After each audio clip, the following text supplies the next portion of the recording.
Aha, you're here! Welcome to Guilty Gear Strive character breakdown, or at least something to that effect. I assume that you have watched my main video on the game, so the core mechanics will not be discussed here. If you didn't watch that video, I suggest you do that, then come back here. Otherwise, let's get to it. But first, let's go over some changes that the game had. First of all, they made the loading faster, both for the main menu and the online lobby. It's still not ideal, but that's a start, I guess. Network stability still leaves a lot to be desired, but issues did become less frequent. There also were several balance adjustments, some minor, some major. Some characters got buffed, some got nerfed, and some characters had their stuff slightly reworked. For example, Bandit Revolver's second kick is now triggered by a button press.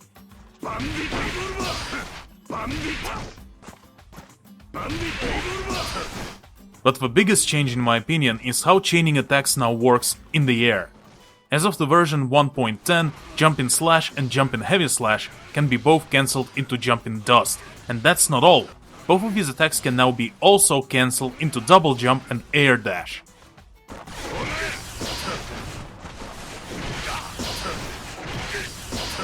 This is really big because it changes the fundamental rules of the game.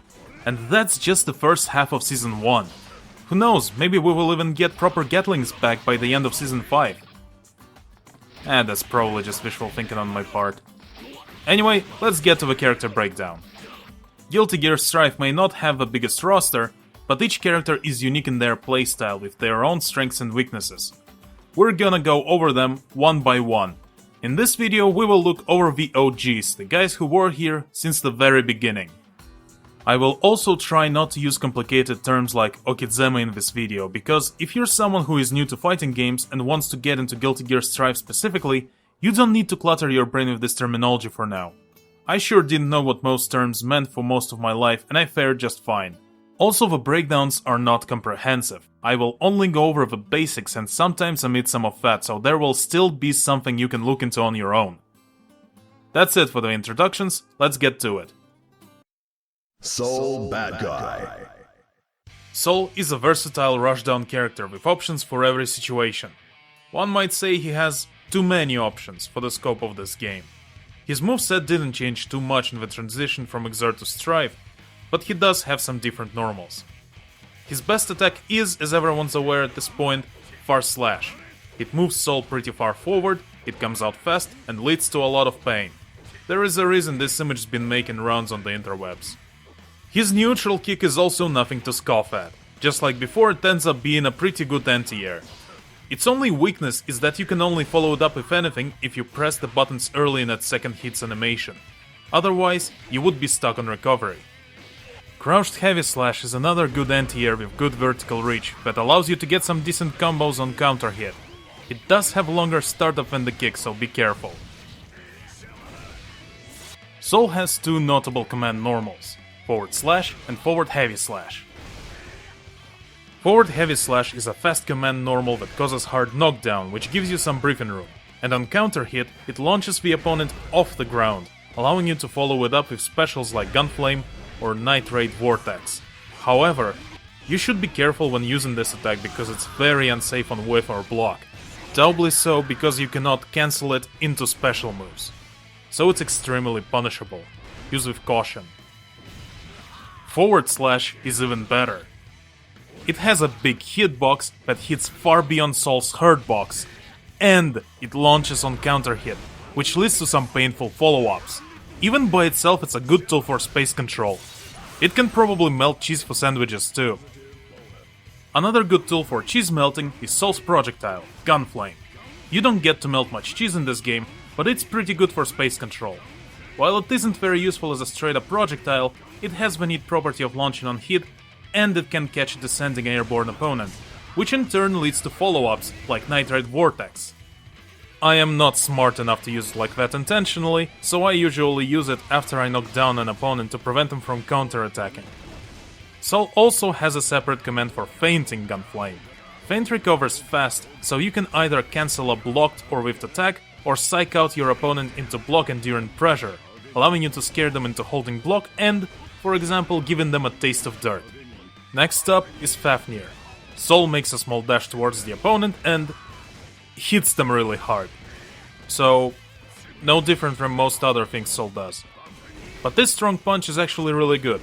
Fafnir causes a guard crush on block, and on hit, it blows the opponent back and causes a small floor bounce. There is an extremely small window to follow it up with Nitrate Vortex and, for example, forward slash, then Gunflame to lock the opponent out of counterattacking. On counter hit, it bounces the opponent high enough to do a proper combo after Vortex. As useful as this attack is though, its startup is very slow and easy to react to, so spamming it is hazardous to your health. Don't use Fafnir naked in neutral and use it to mix up your offensive instead. You also cannot cancel into it from normals. In case you didn't figure it out from how often I mentioned it until now, Sol's best move, aside from Far Slash, is probably Nitrate Vortex, that replaced Ground Viper from previous games. It makes Sol hug the ground and slide towards the opponent, followed by a fiery uppercut that launches the opponent, which gives you a free combo. And if you get to combo into it, you can get even more damage off of it. The main advantage of this move is that it allows you to go under most projectiles and mid and high attacks, effectively making specials like Kai's Charge Stun Edge and Leo's Heavy Slash Gravierte Verde into suicide buttons. It also reaches very far and slides as long as you keep the button pressed, so it's a good tool for dealing with projectile zoning in general. Similarly to Fafnir, you cannot cancel into Vortex from normal, so you will have to be a little creative if you want to use it in a combo. It's also very unsafe on block or whiff, so if you use it from neutral often, you pretty much deserve to die. Unfortunately, Sol has lost his signature Dragon Install Overdrive, which has been replaced by a new command throw, Heavy Mob Cemetery. It makes Sol turn into his gear form and lunge at the opponent to grab and blow them up, dealing a ton of damage. This attack is very reactable, but if you have 100 tension, you can RC it and then do an air throw, for example. It's bloody expensive, but it gets a job done. Sol's game plan is incredibly simple. You go all in on the offensive and rush the opponent down while using Wild Throw to break through the opponent's block, and on defense, you find the breach in the opponent's offensive, then turn the tide with your reversal moves. In addition to just being Sol's main reversal move, Heavy Slash Volcanic Viper is a great combo ender, and for the wall break, go for either Tyrant Wraith or Fafnir. Sol is not in a very good place in terms of balance. Saying he's OP is saying nothing. There isn't a specific weakness that you can take advantage of when playing against Sol. Sol is, however, very easy to play predictably, so when you fight a Sol, the best thing you can do is to keep an eye out on bad habits that Sol players might have and take advantage of them. Honestly, I don't think simply nerfing Sol will somehow make him not OP, unless you literally make his attacks unviable. His moveset by itself is just too good. Also, Sol's versatility strongly highlights the game's limitations for me, and they end up annoying me even more. You newbies have no bloody idea how miserable it feels to not be able to jump after crouched Heavy Slash. Also, he punches for his slash attacks. Why? What was wrong with these? Kiske. Kai is your usual Shotaclone character. He has solid normals, a projectile for his zoning needs, a forward carrying special, and a Dragon Punch. Easy to grasp and start playing as. He only has two major problems. First is that he relies heavily on Roman Cancel to extend his combos mid-screen, the second is that he lacks any combo finishers that are completely safe. But all in due order. First, the normals. Kai's main normals are Far Slash and Heavy Slash. Both has some really good reach, with Heavy Slash reaching slightly further, due to Kai making a step forward during the attack's animation. Do note that you won't be able to combo Far Slash into Heavy Slash if you hit the opponent with the tip of a sword during Far Slash. Kai's neutral kick is a very good poke. It's very fast, it's active for quite a bit, and most importantly, it hits low, which allows you to do up-down mix-ups during the poke wars at close range. Since kick double barrels into dust, this poke can earn you easy knockdowns, followed up by certain special moves. Kai's close slash is also pretty good. See the swing? All of it is a hitbox, which means it can be used to catch a descending opponent, though not as an anti-air. Not reliably anyway. In which case, it causes a ground bounce, which can be followed up with several specials. The first command normal I want to mention is forward kick. It has a very slow startup and cannot be cancelled into special moves. Honestly, I never found any practical purpose for this move. You can't really use it for locking down the opponent on wake up, because they can just respond with their reversal moves. It can juggle the airborne opponent after hitting them with neutral kick, but forward heavy slash does this much better. Be careful when using this move. Speaking of forward heavy slash, that's a very good command normal with great reach. Its hitbox also extends beyond Kai's hurt box, which means it can be used to punish swift attacks at medium range. This move's main perk is that it launches the opponent horizontally. If it hits up close, you can follow it up with either stun edge or stun deeper with proper timing. But where forward heavy slash truly shines is close to the corner, but not in the corner itself, because it causes wall bounce. If you're not too close to the wall, you will have enough time to follow it up with another normal and get a full combo out of it. Two things to remember here. First, the timing on this is pretty strict, so you need to get some practice in before you will be able to do it reliably. Second, this only works when the opponent isn't too close to the wall. That way you'll have enough time to recover after the hit, otherwise the opponent will hit the ground and get up. You can get a combo if you're dead in a corner, but you will have to get a counter hit for that to happen, and even then you won't be able to do as many hits. Now, let's move on to special attacks. Kai's projectile is Stun Edge, which shoots a lightning bolt in a straight line. On the ground, Heavy Slash version becomes a slower, charged version of the same projectile, that hits 3 times. This can be used for space control or to lock the opponent down on wake up. This was really unpleasant. Make sure you don't use charged version in neutral, otherwise you deserve to die.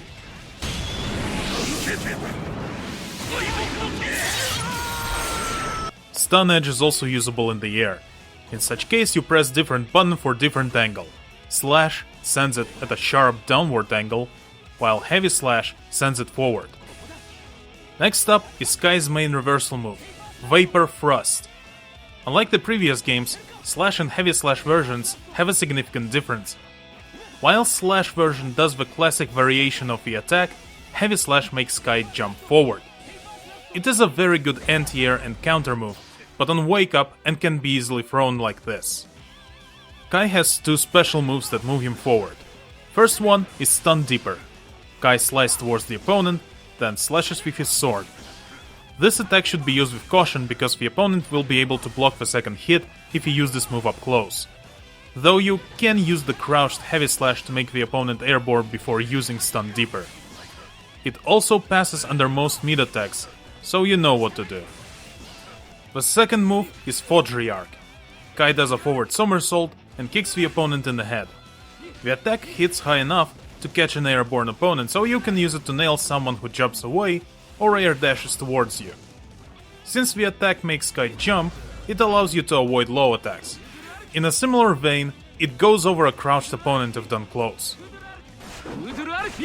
While Fodriarch is a solid move, it can also be easily countered by anti-air moves like Forward Punch, so avoid using it by itself and apply it in combos instead. Also, despite what its form might suggest, it's not an overhead attack, and can be blocked by a crouched opponent. Overall the move is good, but I think I will miss Takeshi Kusawa's hearty Kai's final special is Direct Lab. Kai does a downward slash that puts some distance between Kai and his opponent, both on hit and on block. Though on block it isn't completely safe because some attacks, like Ramlethal's Far Slash, can still reach you. Direct Lad is Kai's primary combo ender, and together with Heavy Slash Vapor Thrust, is the best option for wall break, excluding overdrives. Kai's overall game plan is incredibly simple by itself. You do usual Shotaclone things like utilizing your normals for combos and using projectiles for zoning. However, Kai has 2 notable weaknesses. First, Kai doesn't have a combo ender that is completely safe on block. Even Direct Lad can be punished out of block by attacks with long enough reach, and if the opponent nails instant block intentionally or not, you might be screwed. Second, less significant weakness is that Kai relies heavily on Roman Cancel to extend his combos mid-screen, since most combo enders cause a knockdown. It's not an end of the world, sure, but I hate that you have to spend tension to do something stylish outside of corners. Also, jumping heavy slash now causes soft knockdown to airborne opponents, so you can't follow it up with Vapor Thrust. Blech.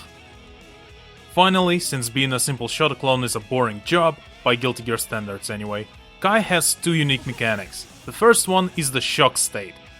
When you connect Stun Edge or Direct Lat both on block and on hit, the opponent will be put in the shock state. If you hit a shocked opponent with a special, you will get some additional effect. For most specials, it just gives more damage or hit stun, but Vapor Thrust will launch the opponent much higher than normal, which allows you to catch the opponent on the way down for some additional pain. Kai's second unique mechanic works in a similar manner, but there's a trick to it. When Kai gets to 30% health, as shown by the health bar changing color, and he has 50 tension, he can activate Dragon Install. This is basically Soul's old Dragon Install, but it lasts for the rest of the round. In addition to just giving you more damage, it also makes your specials do more hits, which allows you to bypass Potemkin's Hyper Armor, for example. There are two main drawbacks to Kai's Dragon Install. First one is that you need to be at 30% health, which means that you might DI and lose the round anyway because you are almost dead already. The second drawback is its activation, which works in a manner similar to bursts, and like bursts, it can be blocked, dodged and punished. It also lacks burst invincibility, so you should pick the moment for activation carefully. Kai doesn't have many glaring weaknesses, so the best thing to do against him is to punish his projectiles, especially charge Stun Edge, and bait his unsafe attacks like Vapor Thrust or Dragon Install activation. If you're cool, you can also catch Direct Lat with instant block and then punish it, though you will be in shock state afterwards. Mei. The game puts Mei into the balance category, but that's not accurate at all. Despite her small stature, Mei is a high strength character. Oh what, you don't believe me? Check this out.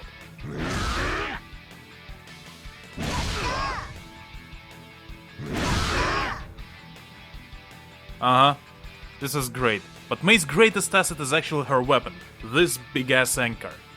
All of Mei's slash and heavy slash attacks have enormous hitboxes, which allows her to avoid trading blows with her opponent, and several of them even extend beyond her hurt box. So in many situations, Mei can simply catch the opponent with her attacks while their attack is still in its startup frames. Her neutral heavy slash causes both floor and wall bounce on hit to airborne opponents, which can be then followed up with other attacks in the corner. Oh, but that's not what you want to hear, no. You're here for this. It's kind of a meme that Mei players do nothing but spam dolphins, and it's not entirely inaccurate, but can you really blame them? It's not like they have much of other stuff, you know. Anyway, the dolphins. Mei has two dolphin attacks, vertical and horizontal. Both have slash and heavy slash variations. Slash 1 comes out almost instantly, and the heavy slash has more startup but recovers faster, and landing horizontal heavy slash attack on an airborne opponent causes a wall bounce. If you time your input correctly, you can do another dolphin attack right away afterwards. Though it isn't a true combo, it can be countered. Actually, despite its meme value, the horizontal dolphin attack is pretty unsafe in general, and the only thing it truly has going for it is its speed. The hitbox on the dolphin is smaller than the hurt box. This means that the move is easy to counter, or at least trade damage with. So spamming this attack will earn you a trip to a surgeon, and possibly veterinarian. Thankfully, Mei does have tools for mixing up her offensive. Namely, she has 3 command normals. First one is down forward kick, which makes Mei slide anchor first towards the opponent and causes a hard knockdown on hit. It also allows Mei to avoid some projectiles and other attacks. It also has a good reach, which becomes even better with momentum carried over from dashing. The big weakness of this move is that it has long recovery. You also cannot cancel this move into specials or overdrives, so if the opponent reads it well and blocks it or counters it, you're in for a big punish. The next tool is forward kick, in which Mei does a flip and nails the opponent over the head with her heel. This move also cannot be cancelled into specials, but it has a relatively quick recovery. The final command normal for offensive mix-ups is jumping down heavy slash. It makes Mei fall down to the ground anchor first. This move also slows down any aerial momentum Mei has from jumping or air dashing, which allows you to do nice left-right mix-ups, especially on knockdowns. Additionally, it has zero recovery on landing, so you'll be free to do anything else after it. It can be countered relatively easily by anti-airs, including grounded ones, so use this move carefully. Finally, Mei has a command throw, overhead kiss, that you can use whenever you think you've scared the opponent enough for them to keep blocking. Or any throw appropriate situation really. You also can combo it into far slash or slash horizontal dolphin mid-screen. And in the corner, you can get a full wall break combo. These are the moves that you use to mix up your dolphin offensive. Combining them well can lead to some nice counter hits and a lot of pain. Mei also has a projectile for space control, Arisugawara Sparkle. It summons a seal that shoots a rubber ball at a downward angle. It has punch and kick variations, each having its own angle. Weirdly, the ball can be destroyed by literally any attack. It can hit an airborne opponent, but doing so can be tricky, so the special is better used against grounded opponents like Nagoriyuki. Actually, Mei doesn't have many reliable grounded anti-air options. In fact, she only has two. The first thing that comes to mind is the vertical dolphin. But that's a charge input, so not only it's incredibly obvious when you're going to use it, but you might not be able to use it in time.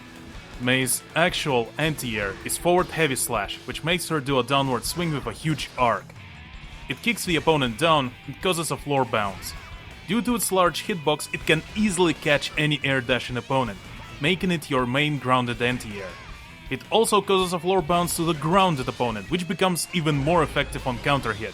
You can use that to carry them to the corner. Forward heavy slash can also be delayed if you keep the button pressed, and if you hold the button all the way, it will do more damage.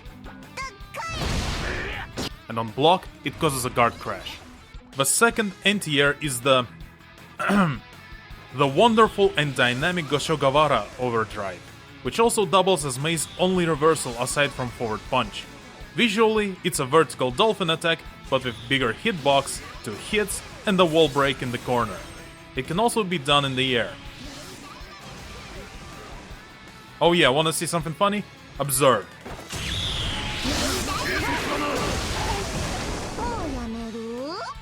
Mei's final tool is the Great Yamada Attack Overdrive. It launches a relatively small whale from off-screen. Just think of it as a big-ass projectile. Do remember that Mei can still be damaged while using it, so it can potentially cost you the round if you are not careful. When playing as Mei, you don't really need big combos because the damage from individual hits adds up pretty quickly. Mei players should focus on properly mixing up their offensive to avoid being predictable and getting easy to counter. Or, you know, you can just do this. I think that's enough sea life for today. Axl Low. Axl is Guilty Gear's resident zoner.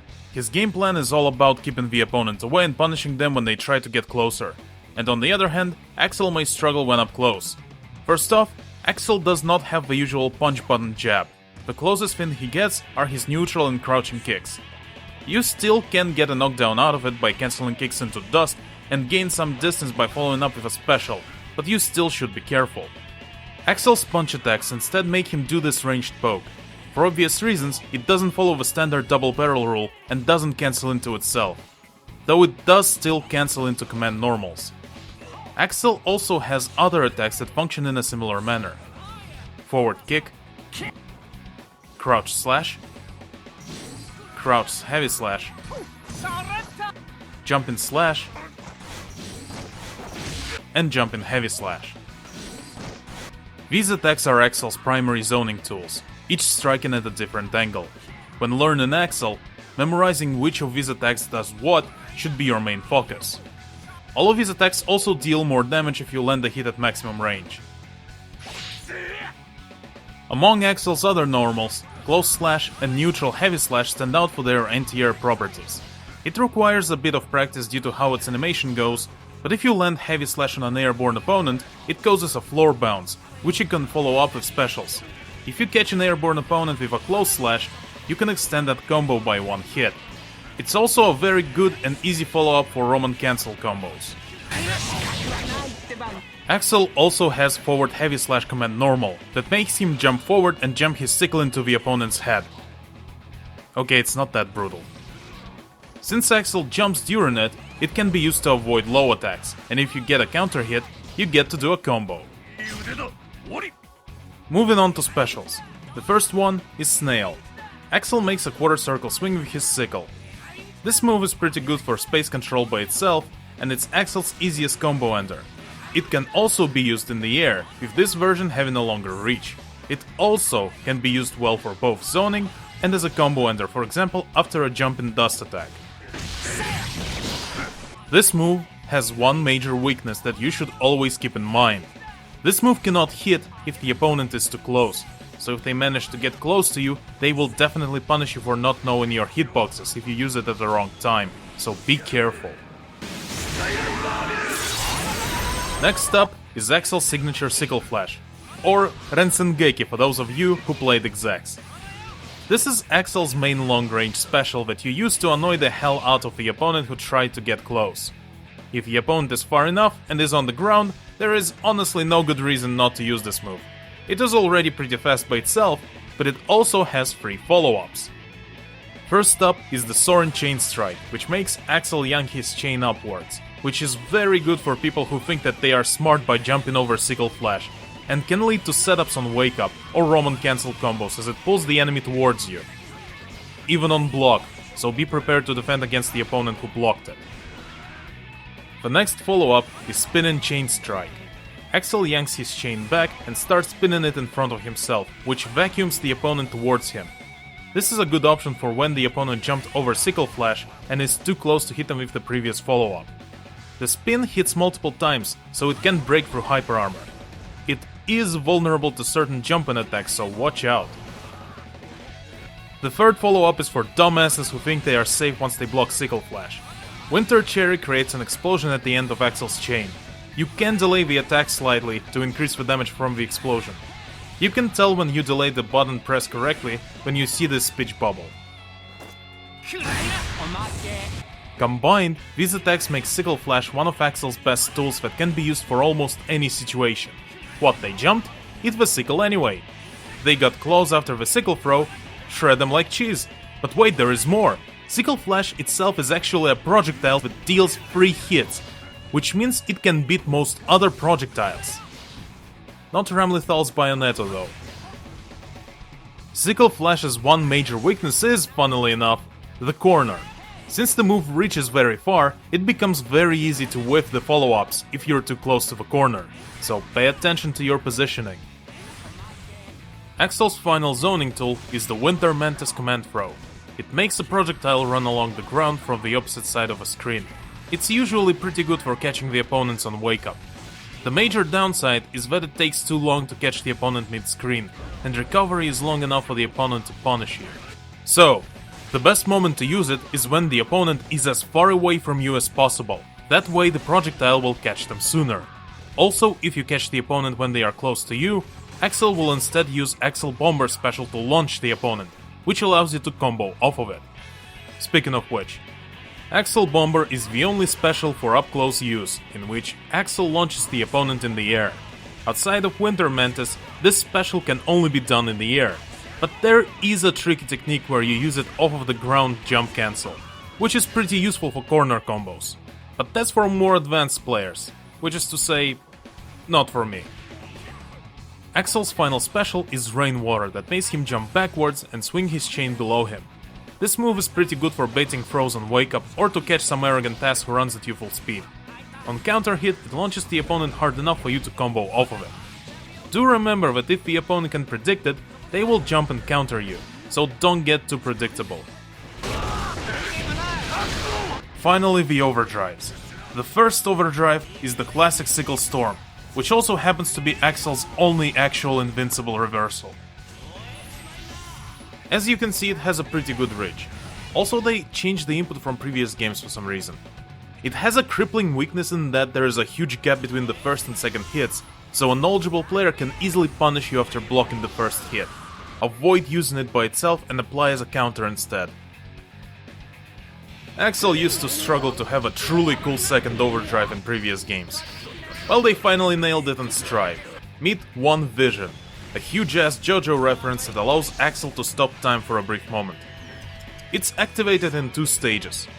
First, you activate the preparation state, signified by the purple aura around Axl, then you press the input again to stop time. 4 things to remember here. 1.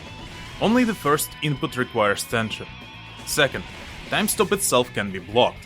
3rd, preparation state only lasts for a few seconds, so if you forget to trigger the time stop, you'll have wasted tension for no reason. 4. Preparation state can be cancelled into from any grounded move, while time stop itself can be cancelled into from anything. Both cases don't apply to the previous overdrive. This overdrive is pretty cool and in my experience works best when the opponent is airborne.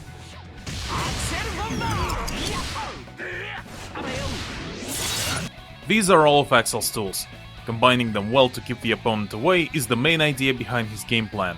Conversely, when fighting Axl, you have to look for breaches in his zoning and offensive. Contrary to what your common sense might be telling you, the best approach is to jump often while blocking his anti-air attempts, as staying grounded will just keep you locked down. There are also tricks related to his move's weaknesses, like the aforementioned gap in strikes for Sickle Storm or vulnerability to jump-ins on spinning Sickle Strike. Also, he lost his old Heaven Can Wait counter throws, so that's another thing you newbies don't have to worry about. I still see them in my nightmares. Chipp Zanuff. Don't let his impressive musculature fool you. Chipp is fragile like tissue paper. But in return, he's the fastest character in the roster, with his moveset focusing on speed and mobility. And while they removed his classic Dragon Ball teleports, just landing a hit on Chipp can still be a real pain in the ass if a Chipp player in question knows what he's doing. Chipp is a ninja. Allegedly. So as any other good anime ninja, he gets superior aerial mobility. Namely, he gets a triple jump. Note that you cannot air dash after the second jump, but you can do one more jump after an air dash.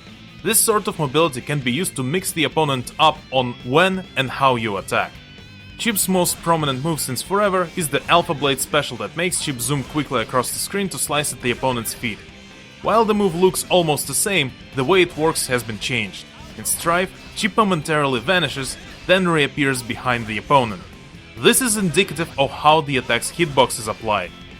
Chipp himself actually doesn't have a hitbox. Instead, the hitbox is this light blue line that he leaves behind him.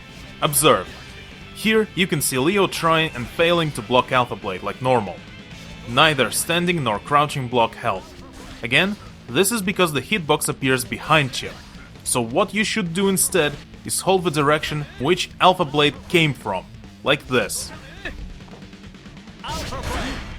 Instead of being just an attack, Alpha Blade is a mix-up tool.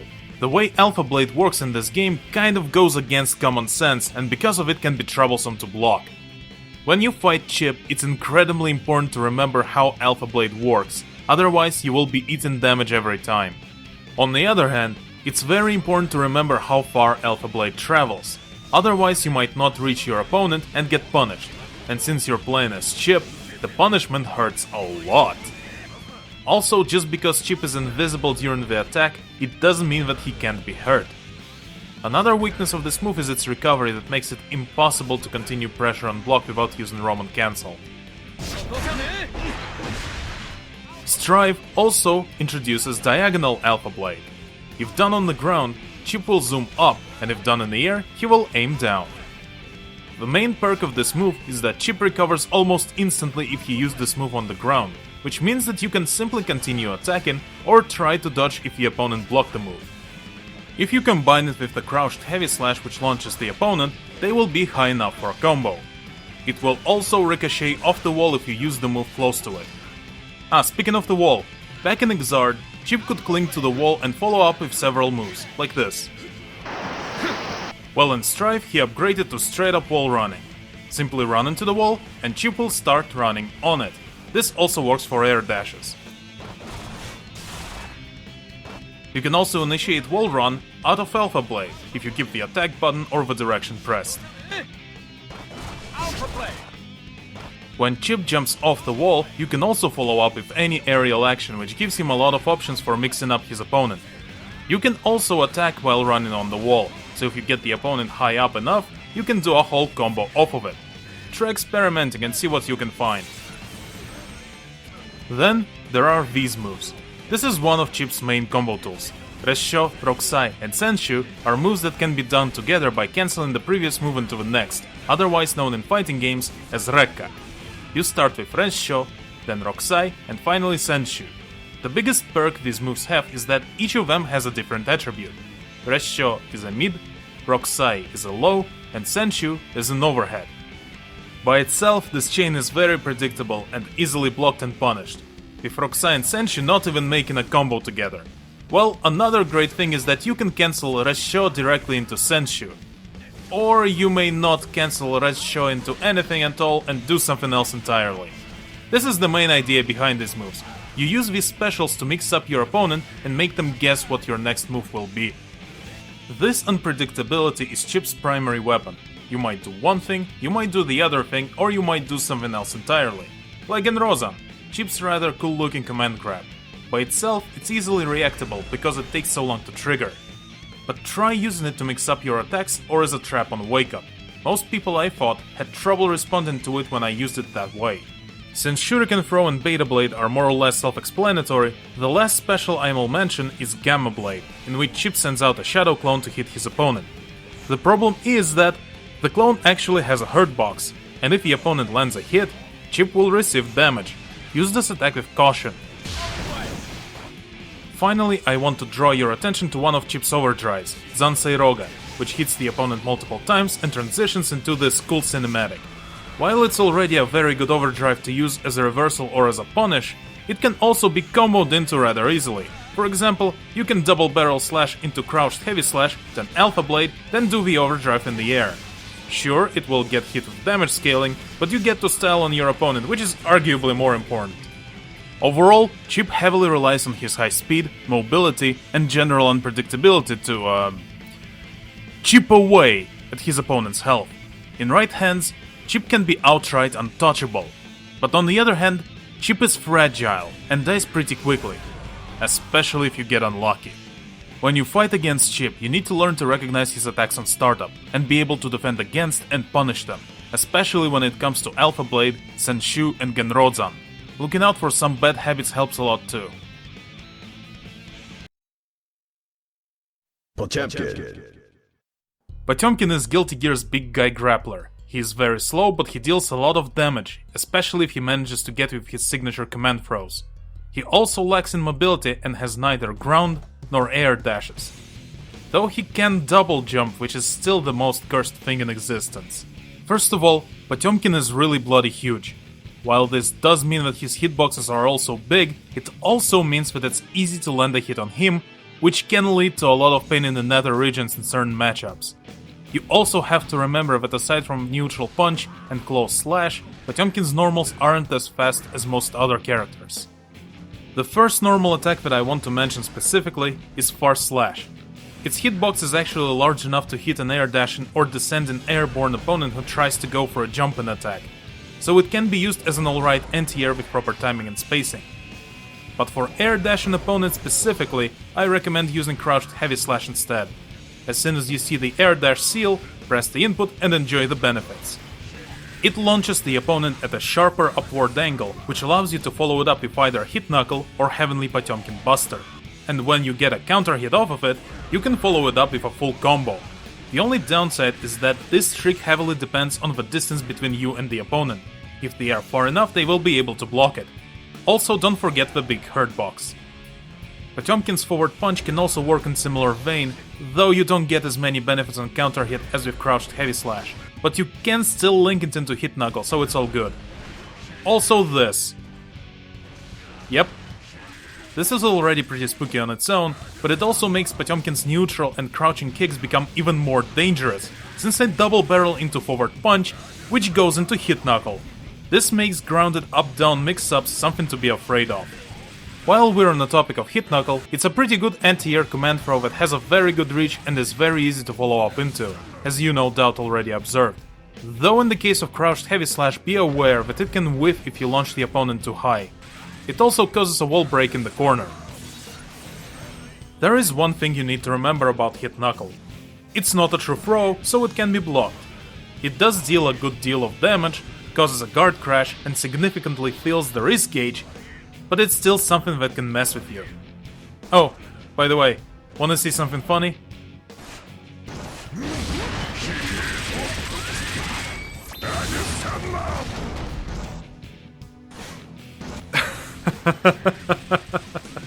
Yep. Potemkin's true command throws are of course his signature Potemkin Buster and its overdrive variant, Heavenly Potemkin Buster. Grounded Buster is self-explanatory, you get close to your opponent and give them a hug. You can go for mix-ups or trick the opponent into blocking rushdown attempts, etc, etc. Just remember about post-block immunity and jumping. There's also this weird technique where you can cancel forward kick into Potemkin Buster, but I cannot do it reliably. Some practice required here. How about another joke, dear viewer? What do you get when you jump around while Potemkin has 50 tension? You get what you f***ing deserve.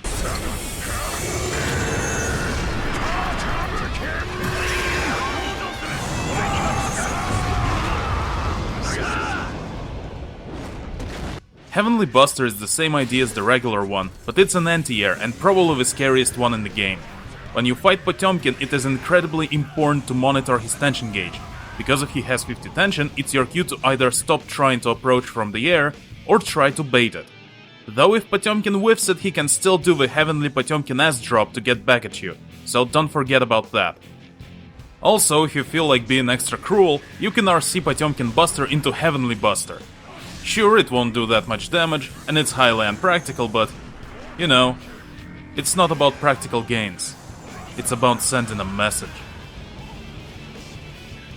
Moving on to non-throw related topics, Potemkin's most crippling weakness is his low mobility, but he does have ways of circumventing it. The first method is his Mega Fist special. It makes Potemkin jump forward or backwards with a downward punch. It's relatively quick, and the jump allows you to dodge some enemy attacks. Don't get too predictable with it though, since it's easy to counter with invincible reversals. The other quick approach tool is Hammerfall, that makes Potemkin dash all the way to where the opponent is and smash them with his fists. It does make Potemkin open for an attack during the duration of a dash, but he gets hyper armor for one hit. But not anymore though, so if something deals more than one hit, you'll get knocked out of it. Overdrives don't care about your hyper armor either. You can also mix the opponent up and interrupt the dash like this. Another issue with Potemkin's low mobility is that it makes dealing with zoners a pain in the ass, but he has tools specifically for such occasions in addition to Hammerfall. First one is the Slide Head, where Potemkin slams his entire body and not just the head into the ground to make the opponent fall. It also has Hyper Armor, which makes it a good tool for creating an opening for an approach using Hammerfall.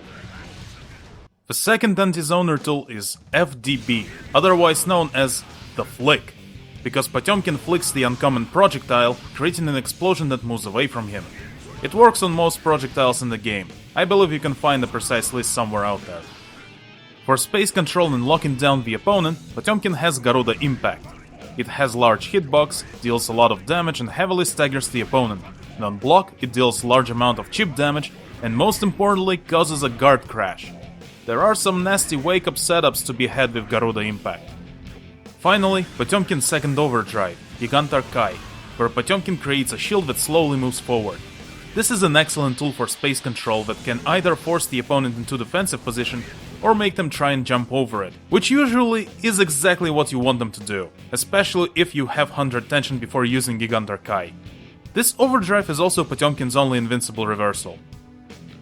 When you fight against Potemkin, it's very important to keep him at a certain distance to avoid being grabbed, and to monitor his tension gauge because at 50 tension, everything above Potemkin's waist becomes a danger zone thanks to Heavenly Potemkin Buster. If you got caught with Garuda Impact setup, the best thing to do would be to burst to get him off of you. Outside of the corner, you can backdash to intentionally get hit and get blasted away. You will be sacrificing health that way, but it's better than whatever it is Potemkin can otherwise do to you. If you have 50 tension, you can use a reversal overdrive. If you don't, well, good luck is all I can say, unfortunately. Faust. Yeah, Faust is certainly unique. His game plan relies on being unpredictable, with many of his moves being very punishable otherwise. The first hurdle to overcome is Faust's big hurt box, which is almost the same size as Potemkin's while standing, and it's still big during jumping and crouching animations. But on the other hand, Faust has some nice movement options. First of all, he has a pretty fast backwards walk, during which he pops his head like an extra from Jacob's Ladder. It can be used in place of his backdash if you need to gain some distance. Next, Faust can crawl along the ground by holding down forward or down back, which actually allows him to go under some attacks. For example, none of Kai's projectiles can hit a crawling Faust. And neither can Ramlethal's Heavy Slash Bayonetto. Same goes for many normals in the game. You can look up a comprehensive list if you want. Finally, his air dash has more coverage, while also making Faust move slower than other characters, which can mix the opponent up on anti-air timing. A lot of Faust's normal attacks have a pretty good reach, with Far Slash in particular being an excellent long-range poke. Crouching Heavy Slash also reaches very far. But remember that you will whiff it if you land Far Slash at max distance. Neutral Kick can be used as an anti-air against jump-in attacks, but it's not entirely safe to use that way. Crouching Slash would be a better option, because it's less prone to trading in my experience. Neutral Kick is much better used in a combo, and avoid using it on its own against grounded opponents since high hitbox can easily miss when they crouch. Next up is Neutral Heavy Slash, which has a unique follow-up that you do by pressing Heavy Slash again. It makes Faust throw the opponent away like yesterday's trash. If you do it in the corner, it causes a very nice bounce that you can follow up with a combo into forward Heavy Slash and a special.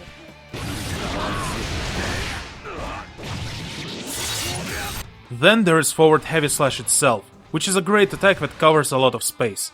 It's a pretty good tool for whiff punishing, which causes a ground bounce on airborne opponents, which can lead into wall break combos. Its major downside is its large hurt box and slow startup, which makes it important to time it properly. Finally, Faust has a diagonal downward attack done by pressing down and kick in the air. By itself, this move is incredibly unsafe and will be easily punished, so if you use it like that, you more or less deserve to die. However, it can be cancelled into aerial specials, in this case Love, where Faust throws his back at the enemy to blow them up. It also allows Faust to double jump or air dash if he didn't use them up before this move. Also note that the explosion can damage Faust himself, making it a double-edged sword. Next attack is Mix Mix Mix, which replaces the classic Go In My Way special. It works largely the same, except you have a greater control over your movement, which allows you to move away from a blocking opponent to make it safer. Moving on to grounded specials.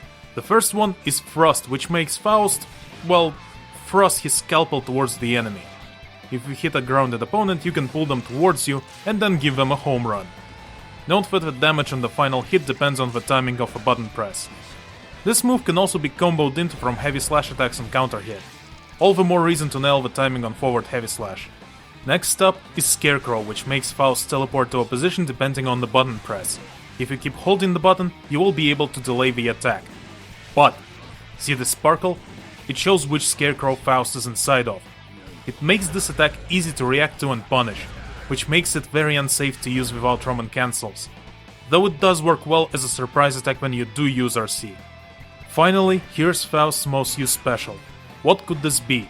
Which makes him throw a random item. Or give you an afro. It's a good bloody afro.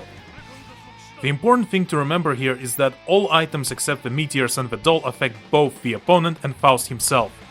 So you can, say, throw out a trumpet, but the opponent picks it up instead, and now they have an army, and you don't have a Hulk. There is also the overdrive variant of the item throw special that makes Faust throw out 5 items at once. And if you have the power of memes on your side and 100 tension, you can spend all of it to throw 10 items at once. It isn't very practical, but it sure is funny. When Faust is involved, it is very important for both players to be able to react to which items appear on the screen and act accordingly. But let's go back to the afro for a second. As you can guess, the afro is used to make Faust himself or the opponent ridiculously stylish. Fashion comes at a price, however, and in this case, it extends your vertical hurt box. Yes. You can also set it on fire, which deals additional damage. This makes the already amazing jump and dust attack even better.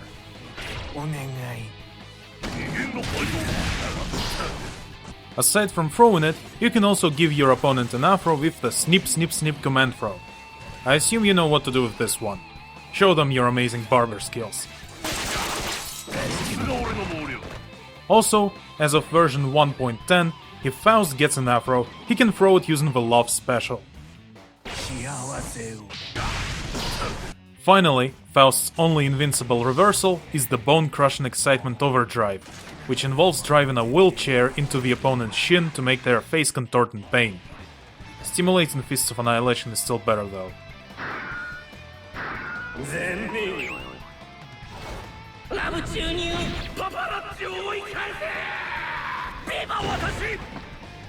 When you play as Faust, the best way to approach the fight is being as random as your item throw special. They cannot punish you if they have no idea what you're doing. On the other hand, when you fight against Faust, learn which of his attacks can be punished and get used to dealing with his randomness. This especially goes for the Scarecrow special. Millia Rage. Millia is the second fastest character in the game and probably the most agile one. She can't really take a beating, but if you know what you're doing, you won't have to take one. She doesn't deal a lot of damage per attack, but if you know what you're doing, you will be landing so many of them, the low damage will not matter. Dare I say, playing as Millia almost feels like I'm playing the old games again. Almost. First, let's go over her movement options. Millia has very fast dashes both on the ground and in the air. This is already great, but that's not all. Millia gets 2 air dashes, which she can do in either direction one after another. She can also do a single air dash after the second jump. Now we move on to Millia's movement-based specials. First one is Mirage, that replaced the good old roll from previous games. It makes Millia do a quick dash with invincibility on upper half of her body. It also allows her to go through her opponent to switch sides. While Millia can still be damaged by low attacks, it does allow her to dodge some mid and high attacks. The next move is Капель, an aerial special that launches Millia forward. Think of it as a command air dash.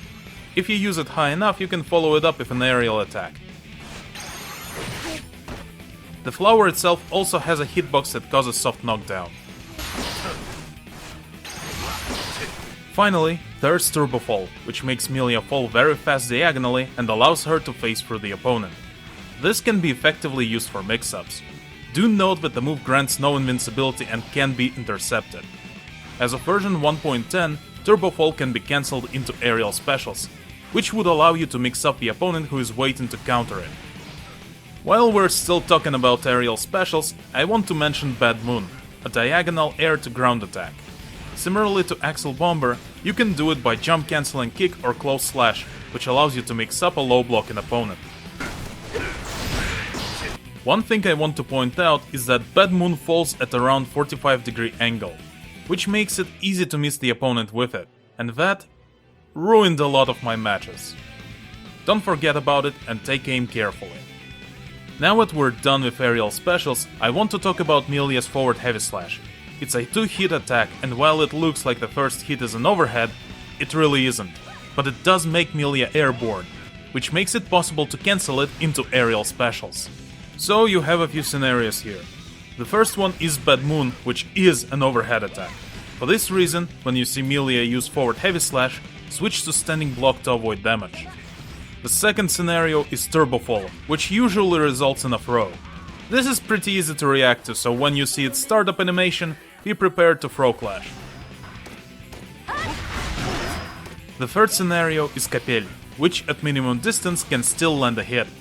While it's easy to block, Капель in this case isn't punishable, since Millia will completely recover by the time you will be able to attack. The final scenario is Millia will simply finish the attack as usual and no aerial shenanigans will happen. She can, however, still cancel it into grounded specials, one of which is Iron Savior, which is a fast move in low attack.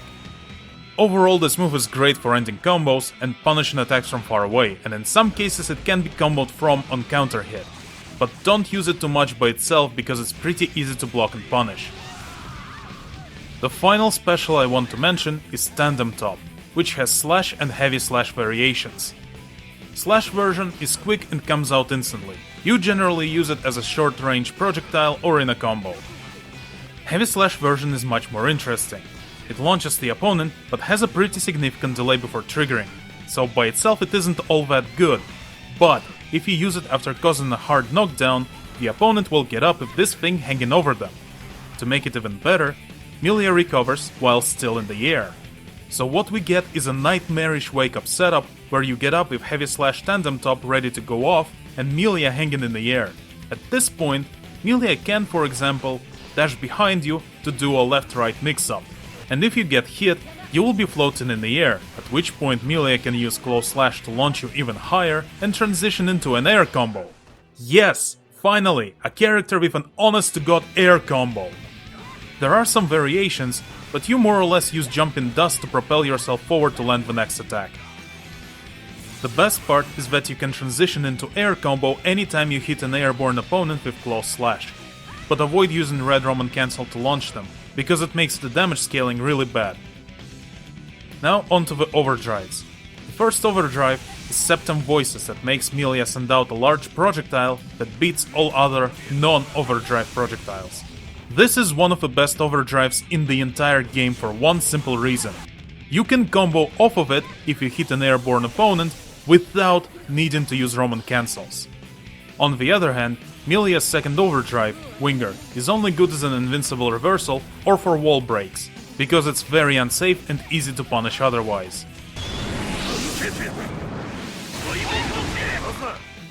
In addition to being one of the fastest and most mobile characters in the game, Millia gets the benefit of having some nightmarish setups. When you fight Millia, you absolutely have to remember all of her options, especially on Tandem Top.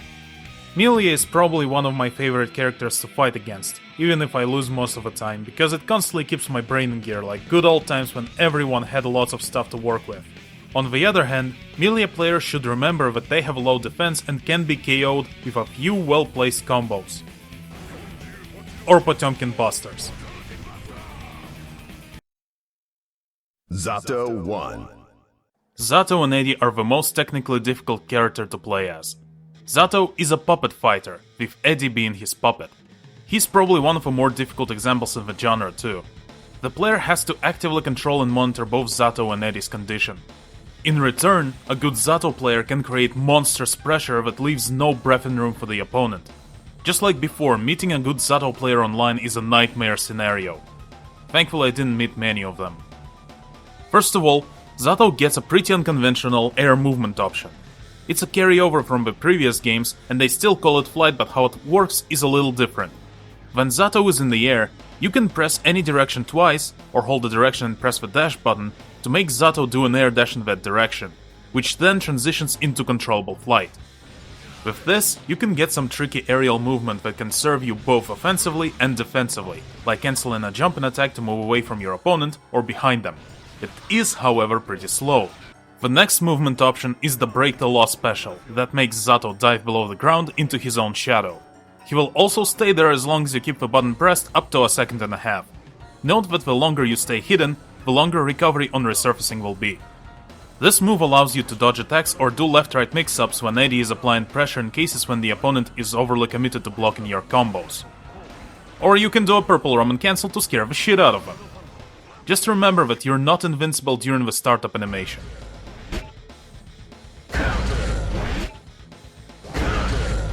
Now let's look at some of Zato's normals. First, forward heavy slash, which makes Zato hop forward with an attack. It allows you to go over your opponent's low attacks or make them with a throw. It also makes Zato airborne, so you can cancel it into flight. Among Zato's jumping attacks, Jumping Dust is special because it propels him forward like this, making it a sort of a command air dash, which you can then cancel into flight. For an added bonus, you can use Purple Roman Cancel to make the momentum carry you further than usual. Finally, I want to mention Crouching Heavy Slash. It looks like a good anti-air, but it's very prone to trading in my experience. You can still use it like that with a good timing, but I prefer to use it in a combo after close slash. Let's move on to offensive specials. The first one is Zato's signature Invite Hell, which summons a drill. This thing really was hell back in the day, but in Strife Zato can no longer create it in different places. Or from the air like in the Missing Link. It always appears in the same place now. Note how the drill turns into a puddle. It actually affects the hitbox, making it wider at the bottom. You can use this attack for grounded space control. The next special is Drunkard Shade, which summons a protective shield. While you can use it to hit your opponent, it's not very good for that. Instead, its main function is to reflect projectiles, which works on all non-overdrive projectiles. For some reason, Kai and Leo players never expect me to use it when they throw their junk. Man, I wish more people engaged in this don't respect banter. It's so wholesome. If you use Drunkard Shade while Eddie is out and nearby, it will make him dash forward like this. Alright, since I mentioned Eddie, let's talk about him now. His primary function is to keep the pressure going by attacking in tandem with Zato. While he's out, you can control him with directional inputs. There is a serious limitation to using Eddie though. See this gauge? It determines how long Eddie can stick around and do stuff. It drains constantly while he's out, and Eddie's attacks deplete it even more. And when the gauge gets empty, Eddie will have to retreat and wait for the gauge to completely replenish. Additionally, if the opponent hits Eddie or Zato at any point, the gauge will instantly get empty, meaning that Zato will have to work alone for some time. There are different ways to summon Eddie. The first one is the quarter circle backwards and heavy slash, which just makes Eddie come out. Note how Eddie can start moving before Zato. You can also input this command again to make Eddie retreat, which makes the gauge turn white and replenish faster than usual. The next option to summon Eddie is to input the quarter circle forward and any of the main 4 attack buttons to make Eddie appear and instantly use the corresponding attack. When Eddie is out, you can press just the attack buttons to make Eddie bust a move. However, you can also press the full command to do it as well, which carries its own perks. I will mention which ones for each of the attacks. The first attack is Pierce, which is attached to the punch button. It makes Eddie do 2 stabs at the opponent's feet. While it looks like a low attack, it actually isn't. During the fight you can use this attack to keep the pressure going while you position Zato in whatever way you need. Inputting the full command while Eddie is out uses less Eddie gauge than normal. The next attack is That's a Lot, attached to the kick button. It spawns 4 lingering drills that cause soft knockdown. Also, Eddie looks very cute when he claps his hands like this. Look how happy he is. The opponent can get hit by each drill one after another, which carries them in the direction the drills are going towards. So, if you position Eddie behind your opponent, you can actually make the drills carry them towards you, which allows you to do a full combo. Inputting the full command while Eddie is out uses less Eddie gauge than normal. The third attack is Leap, which is attached to the slash button. It makes Eddie, well, leap towards the opponent. This attack is Zato's main anti-air, which is very easy to land, especially on air dashing opponents. It's pretty funny when they try to dash in again and again only to hit this attack every time. Properly using this attack in corner combos more or less guarantees a wall break. Inputting the full command while Eddie is out makes Eddie do a second leap right after the first one, which uses less Eddie gauge. Oh yeah, here's a neat trick. If you summon Eddie with this move, you can input another command while he's still in the air, and Eddie will use the appropriate move after he lands, which will also count as a full command input, and therefore use less Eddie gauge. Eddie's final attack is Oppose, which is attached to the heavy slash button. It makes Eddie turn into a slowly advancing shield that blocks everything except overdrives, then do multiple strikes. However, the full attack eats up the entire Eddie gauge, so be careful with your resource management. Inputting the full command while Eddie is out uses less Eddie gauge than normal, which in this case allows you to desummon Eddie and let him recover more quickly. Also, you can cancel the shield into any other attack by inputting the full commands, which is something you should always take advantage of.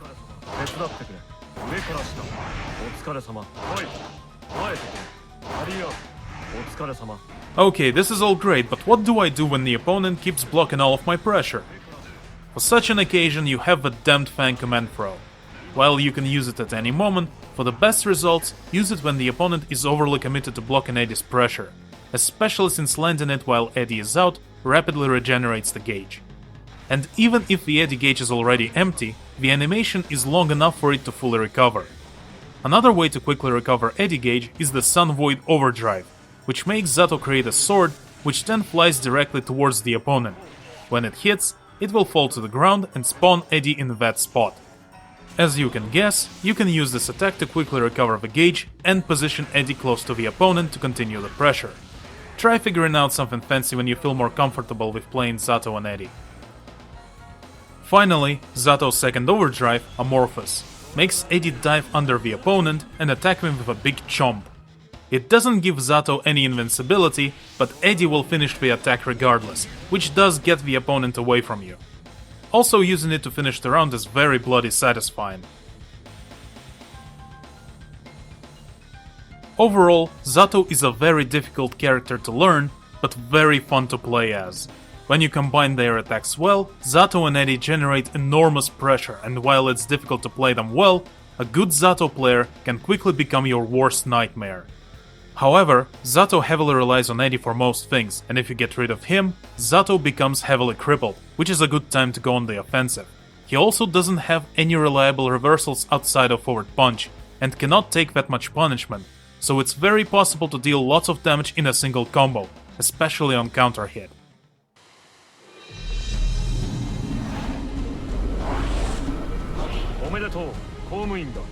A fate worse than death indeed.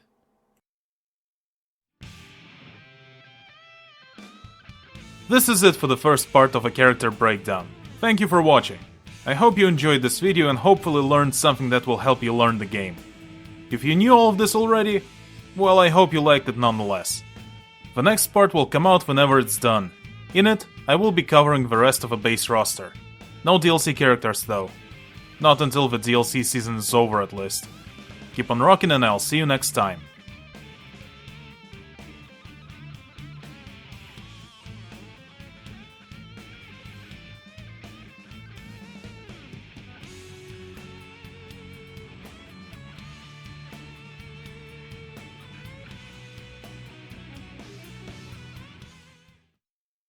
Oh yeah, they also introduced player room customization, and you get items for it from fishing, but those items can be fished for separately. What stopped them from doing the same for gallery and avatar parts? This shit is still pissing me off.